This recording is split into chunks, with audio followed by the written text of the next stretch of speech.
has announced that elections are too expensive. Because of that, there may not be an election this year. I was like, Lord have mercy, what is wrong with these people? What are these people smoking? Congo was supposed to have an election last year, November. Remember, the man postponed it till this year, and now he's telling us that elections are too expensive. Father, I said, Lord, you know my people in Congo, this is what we call one chance in Nigeria. I don't think this one will live willingly. I don't think he will live willingly. You may have to kick him out. Me, I'm just saying my own. And speaking of Congo, 25 Hutus were massacred last week by militiamen from the Nande ethnic group in Eastern Democratic Republic of Congo. Keep in mind that Eastern Congo is bordering Rwanda. Hutus were the people that came from Rwanda during the genocide. Many of them have been living in Congo since that time, and Eastern Congo is also where the bulk of the natural resources are located. Not only that, a video surfaced last week where soldiers, military men in uniform, were seen shooting at unarmed civilians in the Kasai Central Province. I mean, it's a graphic video, I can't really show it, but it's been circulating online. I'm like, how is it possible that soldiers would just be shooting at random civilians? And one of the soldiers was actually the one that filmed it. He was saying in a video that, look at them dying like animals.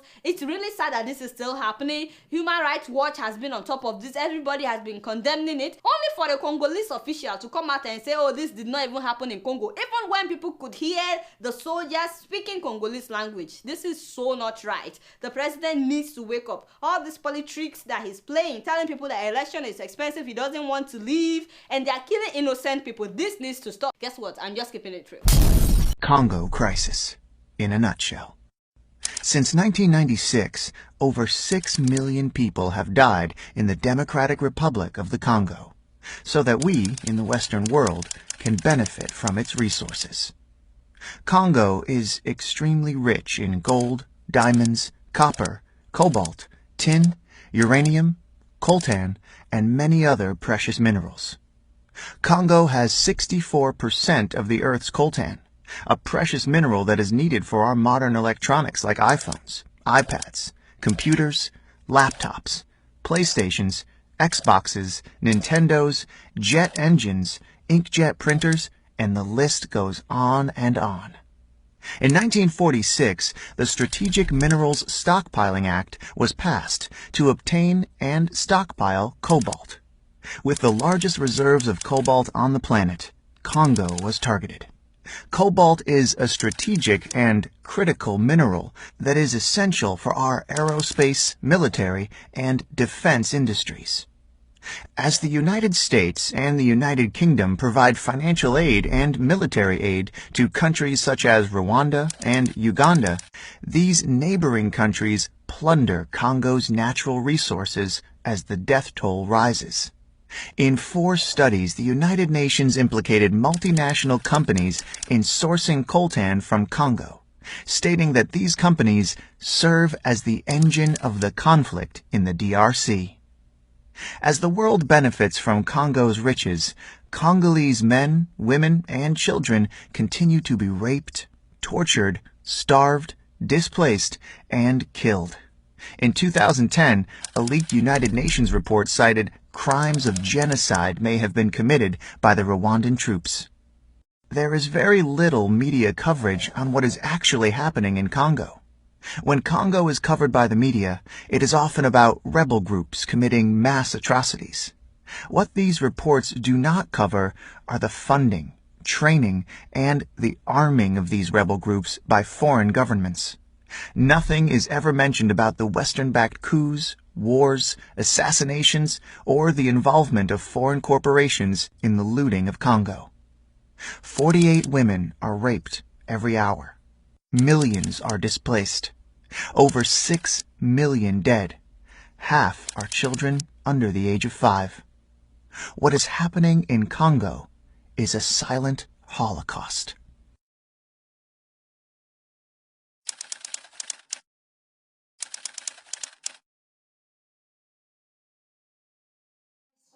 À nouveau le rapatriement de la dépouille d'Étienne Tshisekedi. Le corps de l'opposant historique est décédé il y a 3 mois à Bruxelles, devait revenir vendredi à Kinshasa.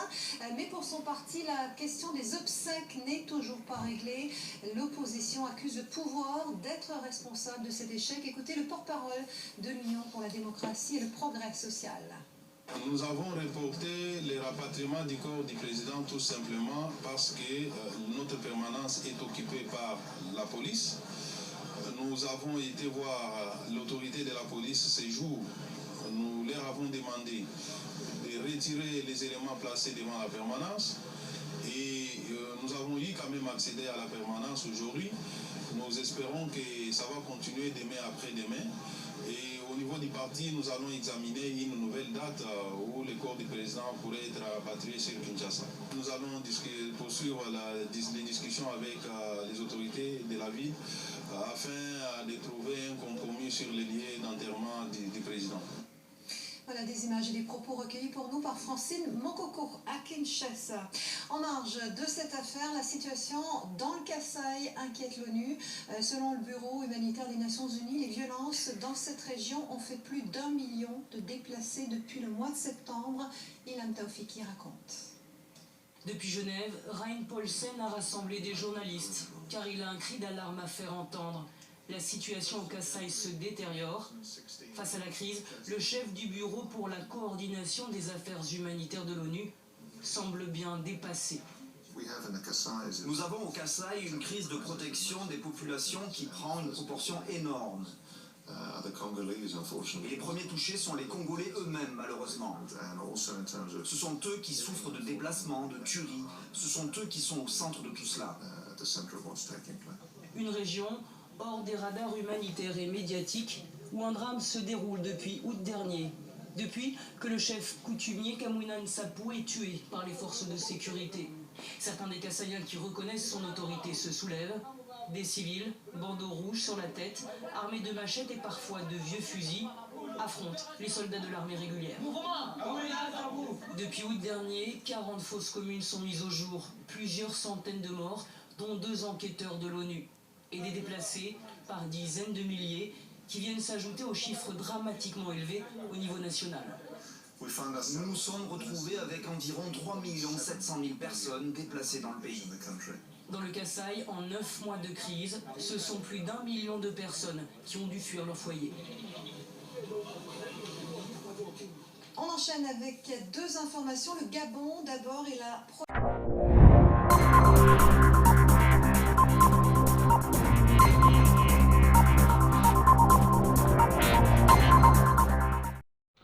basango ya Kongo na bandako na bino ezali bongo breaking news bobo meseni lelo toyi lisusu na tongo na lelo kopesa bino basango nini ezoleka na mboka parce que kopesa bino basango ya Kongo ezali mosala oyo nzambe apesa biso mpe topona koteya bino sango malamu mpe pesa bino bainformation ya Kongo eza devoir na biso envers bino. Tobandi journal à lelo na sango ya mawa bato bayebi proverbe 30 Didier Forme bakoyeba ke Didier Forme mwasi na ye liboso ya vie ezali bongo Félicité Kimpiobi akufa atika biso depuis 21 ans passé. Félicité azali mwasi ya bomwana ya Didier Forme atika biso et Didier Forme na Félicité babotaka mwana moko kombo Titi mwana Didier Forme ya liboso proverbe 30.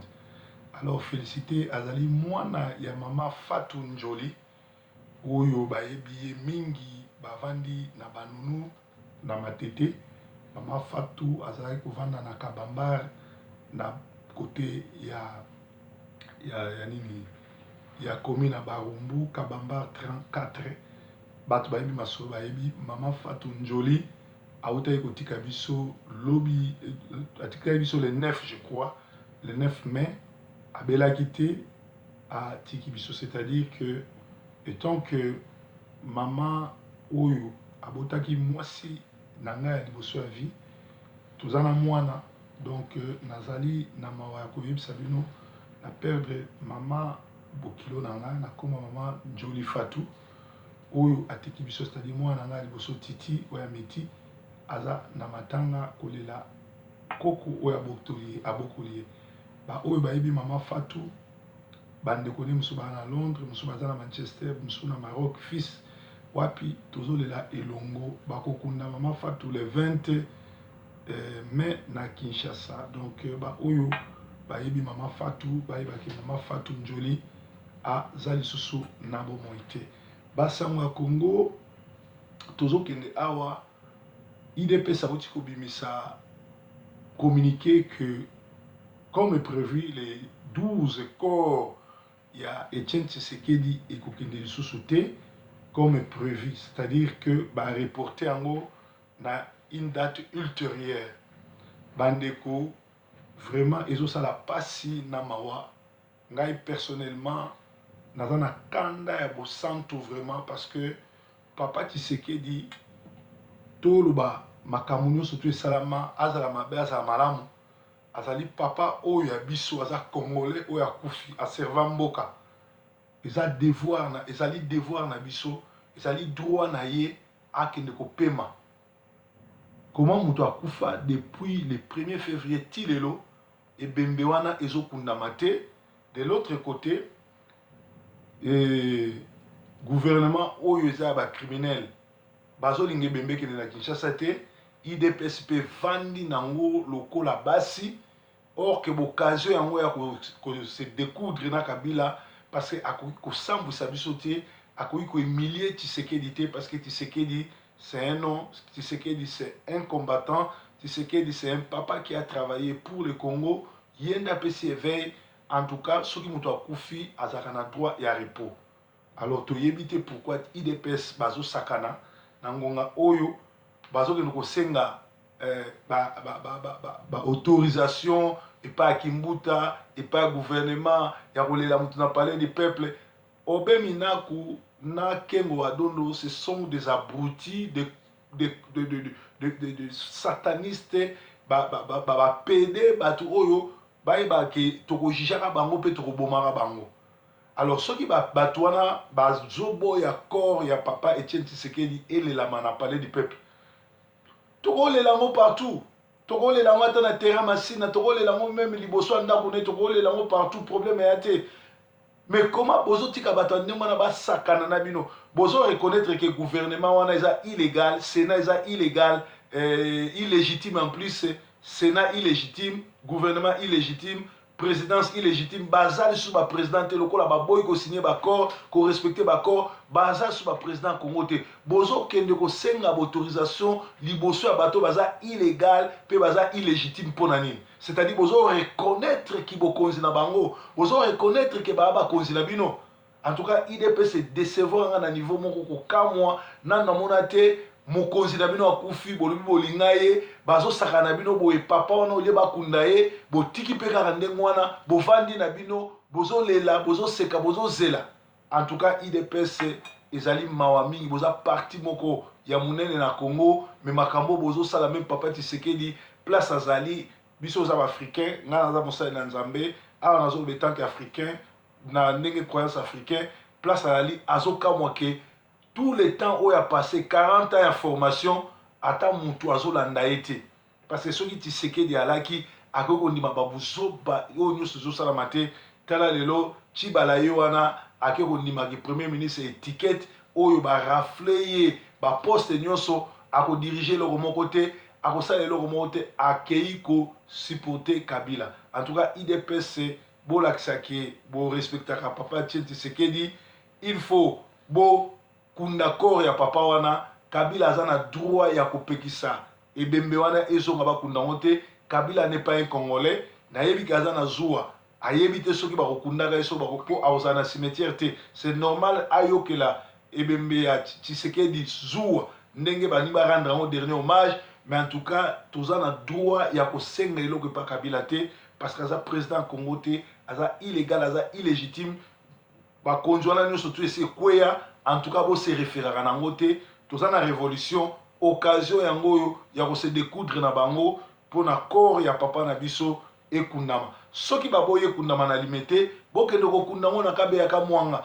Un jour, toko randaka hommage aux ils ont mérité, mais botika bo respecter corps ya papa wana, botika e umeli mingi na frigo e umeli mingi na malili, ngonge koki, il faut botia ne babenga mise à terre, to kundaye ndeko na biso to papa na biso akende ko pe mati mukolo akoleka na jugement Nzambe ekozala malamu ke mutu andenge wana ti lelo bokundi ete famille na ye ezosouffrir, mwasi nde ezosouffrir, bakoko nde bazosouffrir, baza na matanga, ti lelo bozopermettre bango bakunda ndeko na bango te. Alors basango mosusu toza nango awa na kotangela bino bainformation ya Congo, tozosenga wana IDPS balakisa biso ki bazali vrai parti politique ya Congo batelemela badécision nyonso surtout depuis de Tshisekedi ne revient plus le 12 mai esali pasi mpe elelisi bato mingi. Likambo ya kokamwa Freddy Kita neve de Diomi Ndongala bakangi noko na ye bakoseli ye makambo batie na boloko ye neve andimi kokoma premier ministre ya baburo ya noko na ye. Le ridicule n'est pas congolais, le ridicule ne tue pas et pas ba congolais ezokamwisa mokili. D'ailleurs avant to banda vidéo bolandi ba chaîne ya ba pays mususu makambo nini ezoloba pona Congo, ndenge ni bazo traiter ba congolais, ndenge ni bazo kamwa ke ba congolais bazo nyokola bango, ba congolais bazo beloko mon côté. Donc Freddy Kita andimi ko travailler na mutu azo nyokola noko na ye atindiki nyokole na boloko ne balba fonafi. Nouveau gouvernement, tout bouge pour que rien ne change. Donc na Congo lelo oyo gouvernement sikebimi oyo ko changer na ngwe le côté bazuka ba même personne ba reconduire bango ba changer moi quelques têtes ba bouger mais pour na ko changer eloko mo côté na niveau makambo zo kende. D'ailleurs l'aventurier ma grand-mère m'a dit les Rwandais bitakwira uto lo baké ngongango yo peuple ayi ba élection et ko salamate, c'est-à-dire que plan na bango za yango wana bazolinga ba bouger ndenge wana ba tie ba faible pour ba élection et salamate.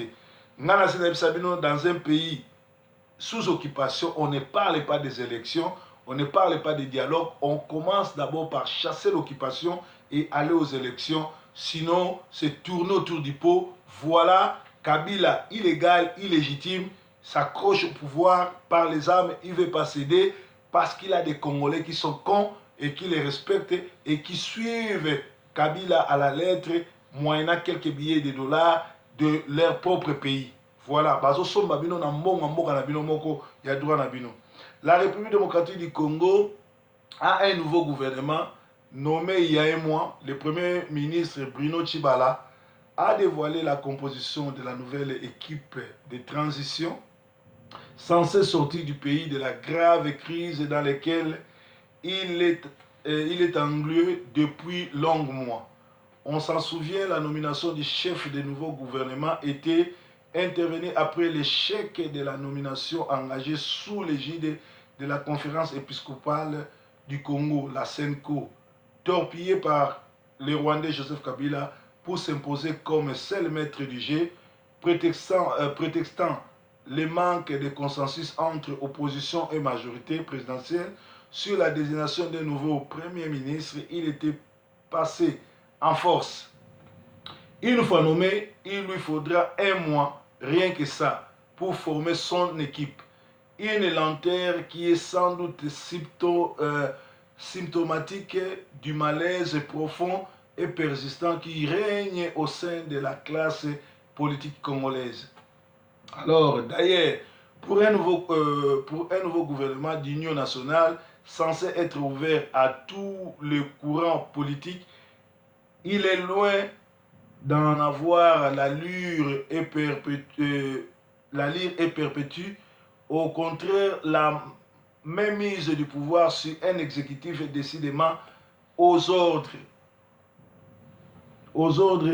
Il en est ainsi des ministres régaliens comme l'intérieur, la défense, les affaires étrangères, la justice, sans oublier les deux mamelles de l'économie qui sont le pétrole et les mines. C'est-à-dire boyebi ils ont une aventure au bazosala ndekwa komela kinga akomi tellement moulaï tokoy kolanda ngote. La RDC au cœur d'un tête-à-tête entre Moussa Faki, Union africaine, et Federico Mogherini, Union européenne, ce 15 mai à Bruxelles. Moussa Faki Mohamed, président de la Commission de l'Union africaine, se rendra le lundi 15 mai 2017 à Bruxelles, en Belgique, pour rencontrer Frederica Moneri, haute responsable haute représentante de l'Union européenne pour les affaires étrangères et la politique de sécurité, la crise congolaise sera au cœur de la rencontre entre les diplomates des États membres de l'Union africaine et européenne et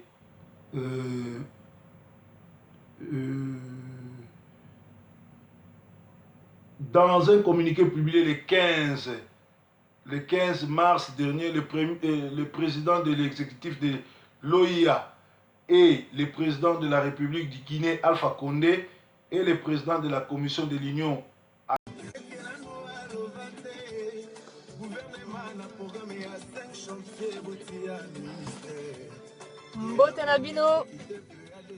Mbote na bino na bongisa mbote na bon désolé bazo bengana déjà son abandi direct ba jaloux bazo kota te na monito à vendredi il fallait na ya sousou hein na bakisa piqûre de rappel pour l'air grave to komi na échéance ango ndenge tolobaki faut voter dimanche donc nga na otia sete na otika pe mbanga te po faut voter tellement tomoni ba débat toute la semaine, surtout les débats la bataille entre les deux là Macron a Le Pen l'autre fois na sepeli nango po et permettre et là qu'ici Batou moussus o bayebaki Marine Le Pen te parce que Batou ebele bazo s'intéresser mingité bayebika kombo à Le Pen bon ngai en tant que genre contre boule na voté quoi mais boyebi est pété en vérité so bozo occasion siko ya kolanda ye bon comprendre bon moni niveau à mayeli na ye niveau ya C donc soto longoli même côté naïe à Morasina nyoso wana kitetu pour naïbi que bato ebele bazo voter kana kitetu hein na sens que to voter contre ba misusu wana tout to voter contre mais ça pour Le Pen mais non si vous avez occasion parce que quand même malgré tous ça contre système bah pouvoir en place tout ça tous ça contre on est d'accord mais franchement on va se ridiculiser à ce point là de se taper une présidente Namayela C, Yabongo, franchement. Ouais, je cautionne pas ça. Donc, pour tous les Français, Bokende ko voté, naebi que tozui sous, on dirait ça yasuka, week-end à goût, week-end à 3 jours. On dirait, oh, yasuka. Donc, naebi que vous en avez pour ça, yako profiter nango. Mais, vous en avez devoir nabino, devoir citoyen. Donc avant, au Kende na ba terrain, dimanche, beaucoup ça ambiance, problème est été. Bon, on a battu tout. Neti samedi après-midi, les qui Château Rouge, au Beti ba solo pa Pasteur Lo la Nabiso, au qui ba sango à Château Rouge, après moi crochet pa Loris la Congolaise, hein? Loris yo pe aux française, hein, na sur au Kende ko voté dimanche. Donc au Beti no tour pa Loris, au zongi na yo Olali, Lobinango. Avant, on commence pas ya Manzuzi. Ya Manzuzi, na terrain. Hein? Kolia ba mantaba ba nini. Ko développer na batu, ko kutana na batu. Ko laksa, ba sapi, ko sala, ba ambiance, tout. Avant, yangwana, ko leka na pa ya Manzuzi. Leka na urne. Ok, tchav bulletin na yo. Soit pour Macron, soit contre Le Pen, on s'en fout, mais tchakaka. Tchakaka. Ngai mondelene la negrita, lek ya Jeanne d'Arc, ya véritable, pour Bangonde. Bango, bah, n'a rien à voir, ya masolo à Jeanne d'Arc, hein, bah, Le Pen. Bazolo, balo, bango, mais, bah, n'a rien à voir. Véritable lek ya Jeanne d'Arc, et que ko ya poto, yeyo. Donc, ngana boyi, Marine Le Pen na boyi. Naïbi peka ou les kate, mais quand même, na ocha piqûre de rappel pour na ba mbendre et tout. Baza fâché, genre, ba boyi, na ou votete, ba ozala bongo, nga, je m'en fous. Franchement, naïbi sibino, beaucoup regretté. Et ça Sony. eza soni boza ba citoyen bovandaka awa na mboka oyo bocha position eza important. Donc voilà, donc toyebi que bon kende ko voter bon tika tenter pour franchement arrêter quoi. Namoni ba faux tête moussus ya ba congolais na internet franchement ba yeko soutenir les peines. Bon la sonité vraiment, sonité. Hein? Na habité hein. Mais bon, tosé la ka dimanche soir, poto fêter nini, to fêter des fêtes en vérité.